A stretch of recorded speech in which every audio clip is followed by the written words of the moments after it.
get sick from something you've eaten? Not much fun, is it? Nausea, vomiting, diarrhea, headaches, ew. But foodborne illness is surprisingly common. The Center for Disease Control estimates that 1 in 6 Americans get sick each year from foodborne illness. That's 48 million people. 128,000 people are so sick they end up in the hospital, and 3,000 people die of foodborne diseases each year. You've probably heard of outbreaks of Salmonella or E. coli on the news, often associated with a particular restaurant or at a big event where a lot of people ate. But the threat also exists in our own kitchens. Risky foods include foods from an animal source like raw meat, poultry, eggs, fish and shellfish, unpasteurized milk, unwashed fruits and vegetables, and soft cheeses. Hi, my name is Olivia Ellis. I'm a public health microbiologist for the state of California. There are several infectious diseases that cause foodborne illness. One of them is E. coli. It is a very dangerous bacteria that causes bloody diarrhea, nausea, abdominal pain, and cramping.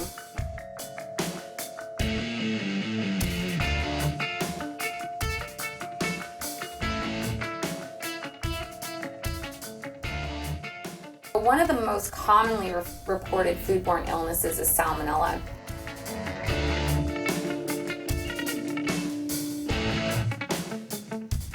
Another one is Listeria. Listeria is most often found in refrigerated food products, including deli meats and soft cheeses.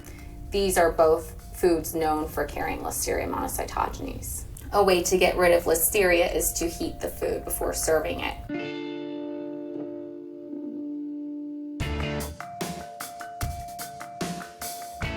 Norovirus is a virus that can be spread within a 10-foot radius. It actually produces droplets in the air, and people can inhale and subsequently ingest these droplets. It can actually survive on surfaces for 2 or 3 days.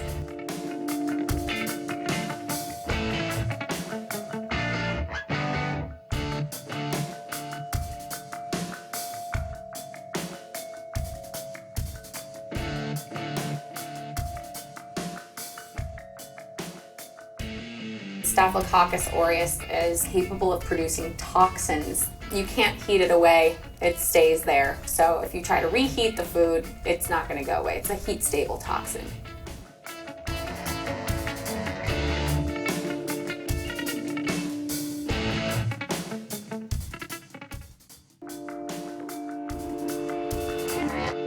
Even the healthiest of people are susceptible to these kinds of infections. But of course, if you do have any kind of underlying condition such as diabetes or obesity, or if you're pregnant, or if you're young or old, those kinds of things can actually increase your risk of getting infected with these agents. Germs are microscopic, so you can't see them, but they're all around us and inside us. If you have a pulse, then your body is supporting some 10 trillion bacterial cells. In fact, they outnumber our human cells 10 to 1. Altogether, they account for about 3 pounds of our total body weight. That's a lot of germs. And while many bacteria can be beneficial, like the ones used to make yogurt, others can make us very ill. And germs are tough. They are, in fact, capable of surviving on dry surfaces. Maybe about 20 minutes, maybe a couple of days. Just depends on the virus or bacteria that you're talking about. And when we're talking about surfaces like doorknobs or faucets or the handle of your refrigerator, countertop or utensil, right? All of these places that are commonly touched, or what we call high touch areas in an environment, are potentially harboring infectious agents. So it is safe to eat some foods that are left at room temperature. Fruits, for instance. However, it's recommended that you wash them first unless they're a peelable fruit. But if it's a ready-to-eat food like a cheese, it's not advisable to eat that food because it is probably contaminated with bacteria. E. coli, for instance, can duplicate itself within 20 minutes. 2 cells turns into 4, 4 cells turns into 8, and so on. So if you're talking about bacterial growth over the course of a day, you can go from just a few cells to several millions of cells very quickly. Okay, so how can we protect ourselves? I'm gonna show you simple things that you can do to protect yourself from foodborne illness. Zach and Claire are here to help us. Hi guys. Hi. We'll start with the single best habit you can adopt to stay healthy.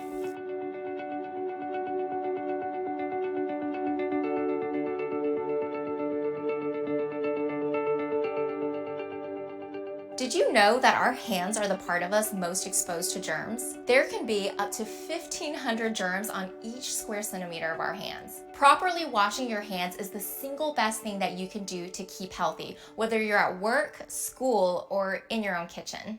We're gonna see just how clean your hands are. We're gonna do a little experiment here. Okay.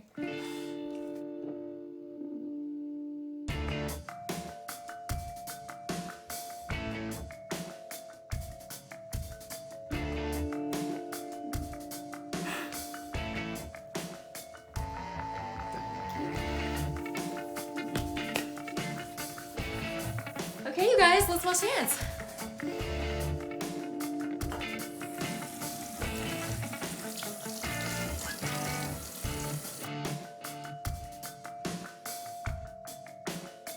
Okay, so let's find out just how clean your hands are.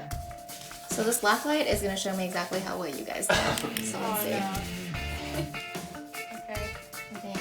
Oh no! Oh no! Yeah. That's okay. Let's see if you did better. No. Oh, that's embarrassing. You could have done better, guys. We scrub Oh. too. That's gross. How well do you wash your hands?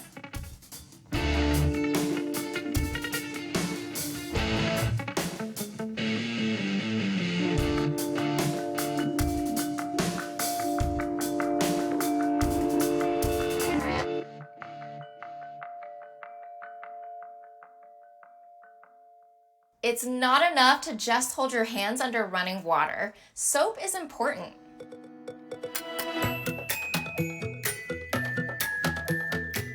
It's important to use soap when you wash your hands because it's really the only substance that's going to eliminate germs on the surface of your skin. It's the only thing that can really disrupt that cell membrane and get inside of the cell to kill it.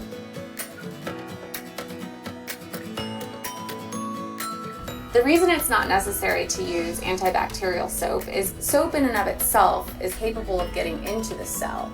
And when this happens, it can either kill the cell or lessen its ability to replicate. Antibacterial soap can actually be more harmful to the individual using that substance and also for the environment. It can be more harsh on the skin, so it can actually cause your skin to break and open. Microbes are capable of changing very quickly. They're able to develop resistance to these antimicrobial products that are so prevalent in our marketplace today. That could make it dangerous for you down the line when you actually do need an antibiotic for an infection.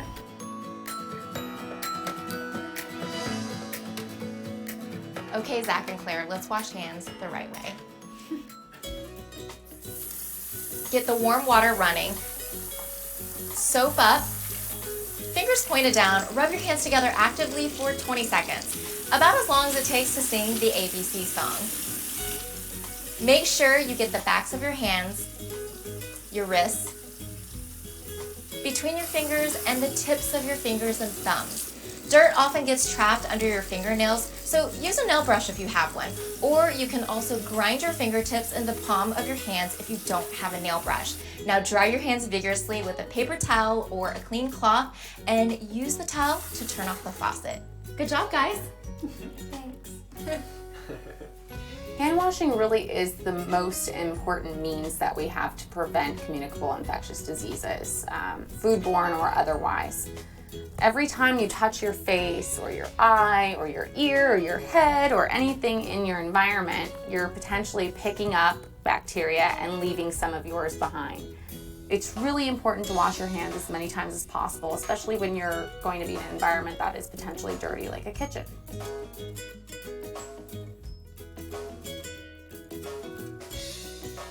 So it's not really a good idea to use hand sanitizer alone. Hand sanitizers contain alcohols, which can dry the skin, and then inevitably the skin ends up cracking.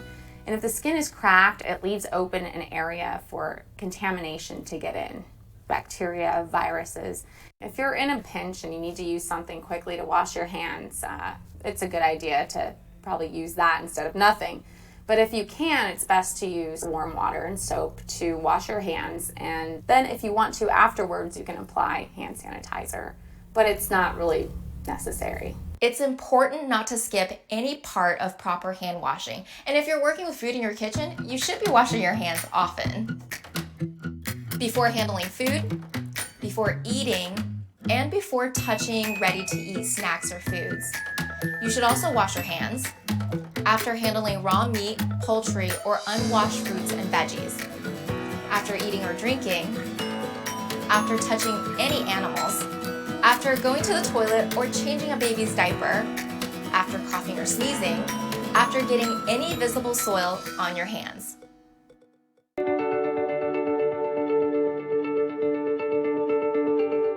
Another important tip for food safety is to separate certain items to prevent cross-contamination.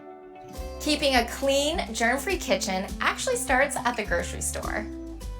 Meat and seafood should always go into plastic bags so they don't drip on and contaminate the rest of your groceries, especially the fresh produce. Cross-contamination can also happen in the fridge. So when you put groceries into the fridge, you also want to put the meat on the bottom shelf, never where it could possibly drip onto other food beneath it. You also want to keep anything that touches raw meat, fish, or poultry separate. This means using a separate cutting board, knives, and utensils when preparing raw meat. It's a good idea to designate a specific cutting board for meat or fish and never use a wood cutting board because the juice of meat or fish can permeate the wood. To prevent cross-contamination during food prep, many professional kitchens color code their cutting boards, red for meat and green for produce.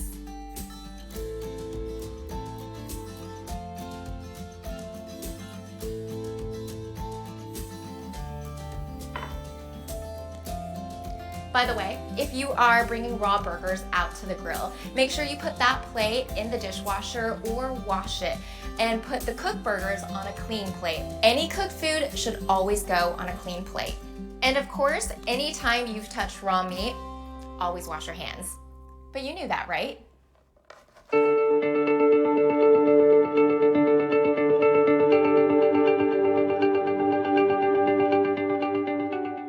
Meat, poultry items, fish, dairy products, and fresh vegetables are all places where harmful bacteria can multiply quickly and make you sick if you eat them. So the danger zone is a temperature between 40 and 140 degrees Fahrenheit. So this includes room temperature, and it's above the temperature of a refrigerator and below cooking temperature. It's called the danger zone because this is really the most hospitable environment for bacteria. They grow very rapidly. You don't want to leave food out for very long at these temperatures. So if you're at a community picnic or you're at school and you've got food in your lunchbox and you don't have your ice pack that day, you're in the danger zone. So avoid leaving foods in the danger zone for longer than 2 hours. Temperatures between 32 and 40 degrees Fahrenheit will slow the growth of harmful bacteria, but won't stop it. As you know, if you've ever pulled something green and fuzzy out of the back of your fridge. Freezer temperatures of 0 to 20 below will stop the growth of many harmful bacteria, but won't necessarily kill them. Heating foods to between 140 and 160 degrees will stop the growth of harmful bacteria. To kill bacteria, you need to heat your food to temperatures of 160 to 212 degrees Fahrenheit. As a reference point, 212 degrees Fahrenheit is the temperature at which water boils. You can't necessarily tell temperature by color when cooking meat, for example. So an instant read thermometer like this is a great tool for your kitchen. Many thermometers will show the safe internal temperatures for different kinds of meats right on them. Different foods have different safe internal temperatures.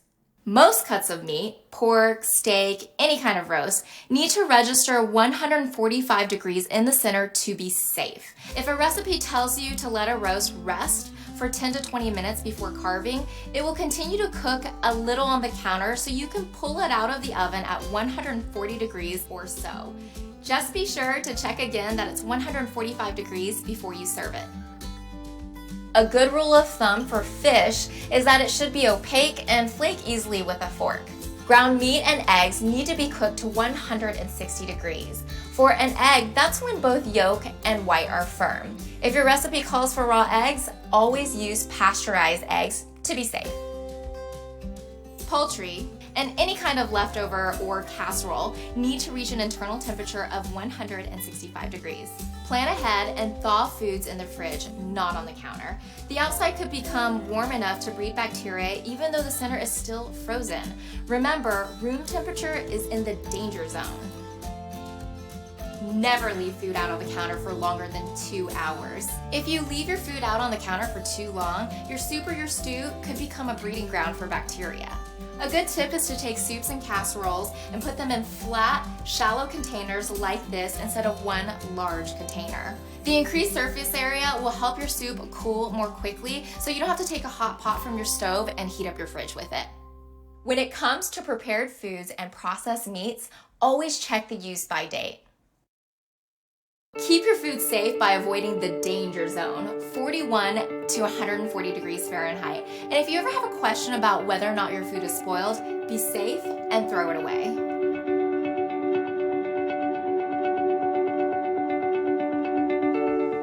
Our last tip for food safety is to keep your kitchen clean, and that includes the food. Remember to wash your fruits and vegetables before eating them, even if you're going to peel them, because surface bacteria can transfer from the outside of the fruit inside through the blade of your knife or a peeler.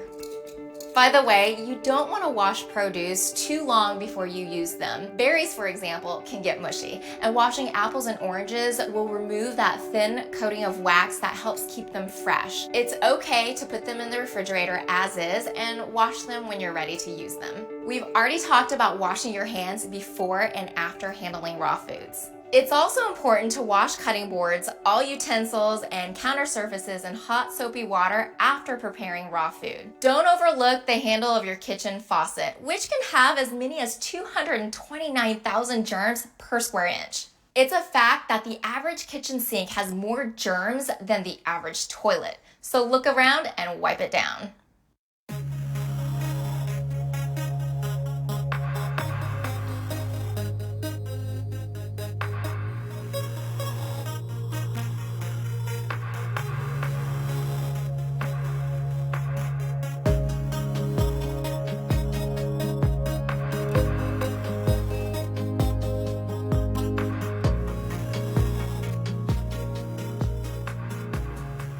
Sanitizing surfaces is really important because it actually can reduce the amount of bacterial growth or contamination that you have. It's not going to completely eliminate it because you're always going to have some in the air or on surfaces, but it will reduce the likelihood of getting an infection from a surface. So it's important that the cleaner that you're using has enough time in contact with the surface in order to do its job. So spray the surface, and instead of just wiping it completely dry, you want to let that cleaner kind of sit, not like a big puddle or anything, but you want a nice smooth wet surface, and just leave it to air dry, because that's going to be the most effective means of preventing contamination. There are a couple things that you can do to prevent your sponge from becoming a breeding ground for bacteria. First, wash off all the food scraps, wring it, and let it dry thoroughly. Remember, bacteria love moisture. Don't use your kitchen sponge to wash a cutting board, especially one that you've just used to cut raw meat. So that's it. If you practice these few good habits, you can keep yourself safe from foodborne illness, at least in your own kitchen. Keep raw food items separate to prevent cross-contamination. Cook or chill food to correct temperatures to slow or kill any bacteria. Keep all food and surfaces clean with thorough washing and disinfecting.